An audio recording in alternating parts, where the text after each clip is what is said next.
سب سے اعلیٰ درجے کا اسلام کیا ہے؟ من سلم المسلمون من لسانہ و یدہ۔ زندگی میں یہ طے کر لو، کوئی کتنا ہی تمہیں دکھ پہنچائے، کوئی کتنا ہی تمہاری بےعزتی کرے، چپ ہو جاؤ، سہ جاؤ۔ مرنے والے کی کیا عزت، کیا ذلت، میں نے تو مر کے دیکھا ہے اور مجھے یہ حدیث سمجھ میں آئی ہے بڑی اچھی طرح، موتو قبل ان تموتو، کہ مرنے سے پہلے مر جاؤ۔ اس وقت اگر میں مر جاتا تو مجھے کوئی گالیاں دیتا تو مجھے کیا نقصان تھا، اور مجھے کوئی نعرے لگاتا میرے لیے تو میرا کیا نفع تھا۔ تو مرنے سے پہلے مر جاؤ۔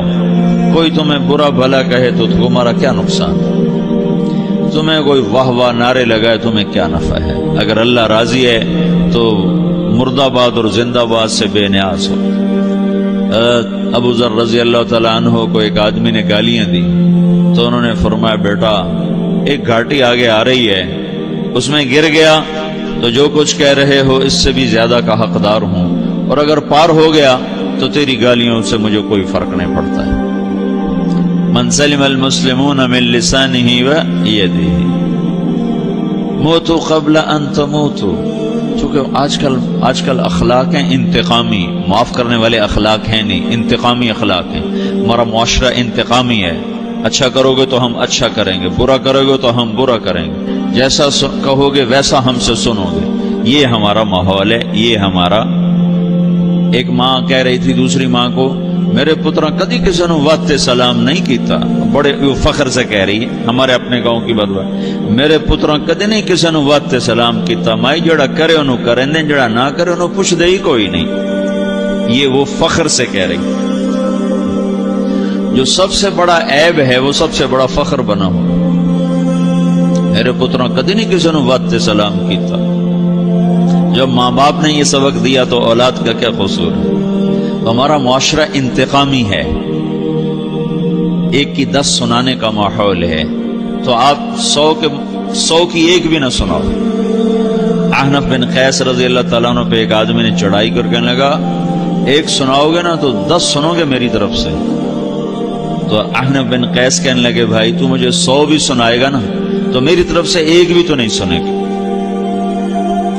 ایک آدمی ان کی بڑی بےزتی کر رہا تھا اور وہ چل رہے تھے اور وہ 100 گالیاں بک رہا ہے۔ جب آ گیا نا قریب شہر تو کہنے لگے دیکھ اب میرا قبیلہ یہاں رہتا ہے، اگر کسی نے سن لیا نا تو تیری بڑی دھلائی کر دے گا، تو نے جو مجھے گالیاں دینی میں کھڑا ہوں یہیں تو دے لے، تو اپنا سارا زور پورا کر لے تاکہ آگے تجھے کوئی تکلیف نہ پہنچا دے میری وجہ سے۔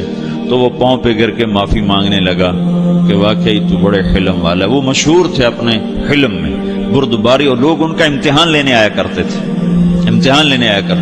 کہ بھئی کوئی ہے جو احنف کو غصہ دلا دے، تو لوگ ناکام ہو جاتے تھے، ان کو غصہ نہیں آتا۔ ایسے ایک عرب سردار گزرا معن بن زائدہ، وہ بھی اپنے حلم میں بڑے مشہور تھے۔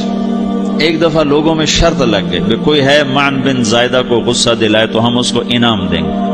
تو ایک شاعر نے کہا میں غصہ دلاتا ہوں، تم دیکھنا ایسے سیخ پا ہو جائے گا جیسے جانور۔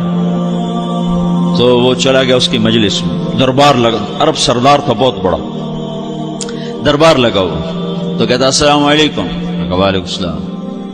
تو معن بن زائدہ پر ایک دور بڑے فقر کا گزرا تھا، پھر اللہ نے اس کو بہت بڑی سرداری دی، بنو عباس کا بہت بڑا یہ وزیر گورنر تھا۔ تو کہتا اتذکر اذ لحافک جلد شاۃ واذ نعلاک من جلد البعیر، کیوں بھائی تجھے یاد ہے جب تیرا بستر بکری کی کھال تھا اور تیرے جوتے اونٹ کی کھال کے تھے؟ تو کہنے لگا کیوں نہیں یاد، بھلا کوئی ماضی بھی بھولتا ہے؟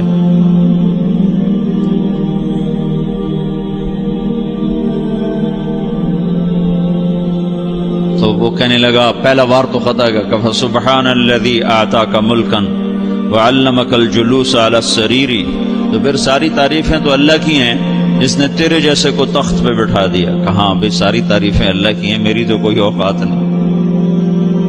تو کہنے لگا سأرحل عن دیار انت فیہا وان جار الزمان علی الفقیر، جہاں تیرے جیسا حکمران ہو وہاں مجھے رہنا گوارا ہی نہیں ہے، میں یہاں سے چھوڑ کے نکل جاؤں گا چاہے کتنی تکلیف اٹھاؤں۔ بڑے دربار میں یہ ایک گورنر اور وزیر سے بات ہو رہی ہے، تو وہ کہتا ہے اچھا بھائی اگر تو ہمارے پاس رہے گا تو ہم تیرا اکرام کریں گے، اور اگر تو جانا چاہتا ہے تو پھر رافقت کا سلام،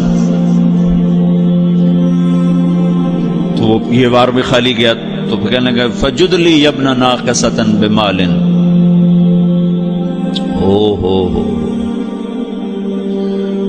او گندی ماں کے بیٹے مجھے کچھ عطا بھی کر، میں بغیر پیسے کے سفر کیسے کروں گا؟ عرب کو کسی کو بھی ماں کی گالی دے دینا پھر عرب سردار ہو. فجد لی ابن ناقصۃ بمال، بری ماں کے بیٹے مجھے کچھ پیسے بھی دے، میں نے جانا ہے. میں کہا بھائی اس کو 3000 دے دیا جائے. اللہ، تو کہنے لگا قلیل ما آتیتنی و انی لأطمع منک فی الکثیر، یہ تو بہت تھوڑا تو نے دیا ہے، مجھے اور دے. کہا اچھا بھائی 3000 اور دے دو. تو وہ شاعر کی بھی آنکھیں پھٹ گئیں. کہنے لگا اب ٹھہر جا ٹھہر جا، اب میں تیری اصل تجھے بتاتا ہوں. سألت اللہ ان یبکیک ذخرا فما لک فی البریۃ من نذیری، میں اللہ سے دعا کرتا ہوں اللہ تیرے جیسوں کو سلامت رکھے، تیرے جیسا دنیا میں کسی ماں نے جنا ہی کوئی نہیں.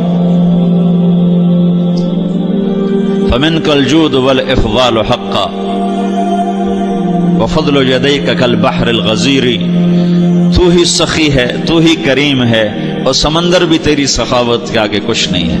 تو نے کہا اچھا بھائی تو نے ہماری برائی کی، ہم نے تمہیں 6000 دیے، اب تو نے ہماری تعریف کی، اب 10,000 اور دے دو اس کو.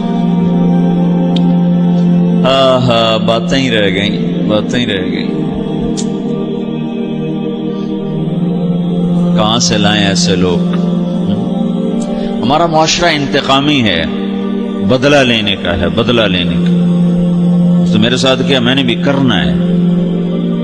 تو اعلیٰ درجے کا اسلام یہ سکھا رہا نہیں چپ ہو جاؤ، سلامت بن جاؤ، سلامتی بن جاؤ، سلامتی کی علامت بن جاؤ. من سلم المسلمون من لسانہ ویدہ. اب وہ سوال کرتا ہے یا رسول اللہ ای الایمان افضل، سب سے اعلیٰ درجے کا ایمان کیا ہے؟ اسلام کیا ہے؟ کلمہ، نماز، روزہ، حج، زکات. اعلیٰ درجے کا اسلام کیا ہے؟ من سلم المسلمون من لسانہ و یدہ. یہ اخلاق کا ادنا درجہ ہے، ادنا درجہ ہے. ادنا درجے پر پہنچ کر آپ اسلام میں اعلیٰ درجے پر آ سکتے ہیں. وہ سوال کرتا ہے ایمان کیا ہے؟ تو آپ نے کہا اللہ پر، فرشتوں پر، کتابوں پر، رسولوں پر، موت کے بعد کی زندگی پر، تقدیر پر. اب ایک اور سائل سوال کرتا ہے ای الایمان افضل، سب سے اعلیٰ درجے کا ایمان کیا ہے؟ تو آپ نے فرمایا حسن الاخلاق، اچھے اخلاق سب سے اعلیٰ درجے کا ایمان ہے. جو آدمی اسلام میں، جو آدمی اخلاق میں، جو مرد عورت اخلاق میں ادنا درجے پر ہوتا ہے وہ اسلام میں اعلیٰ درجے پر پہنچتا ہے. اب اگر وہ اخلاق میں اعلیٰ درجے پر آ جائے تو اب یہ کہاں پہنچے گا؟ اب یہ کہاں پہنچے گا؟ میرا نبی کہہ رہا ہے سب سے اعلیٰ درجے کا ایمان ہے حسن اخلاق، حسن اخلاق. ابو ہریرہ نے پوچھا یا رسول اللہ وما حسن الاخلاق، یہ بھی ایک اور حدیث ہے. یا رسول اللہ حسن اخلاق کیا چیز ہے؟ تو آپ نے 3 چیزیں فرمائی، تصل من قطعک وتعطی من حرمک وتعفو عمن ظلمک. جو تم سے توڑے نہ تم اس سے جوڑو. نہیں کرتا سلام نہ کریں، کوئی ہم چھوٹے باپ کے ہیں، ہم تو کبھی بھی نہ کریں، ہم تو کبھی بھی نہ منہ تھوکیں بھی نہیں ہم تو میرا نبی کہہ رہا ہے جو توڑے تم اس سے جوڑو، جو محروم کرے اس سے عطا کرو، جو زیادتی کرے اس سے درگزر کرو. یہ 3 کام جو عورت مرد کر لے گا یہ اخلاق کے اعلیٰ درجے میں ہے. جب یہ اخلاق کے اعلیٰ درجے پر پہنچتا ہے تو پھر میرا نبی کیا بشارت دیتا ہے؟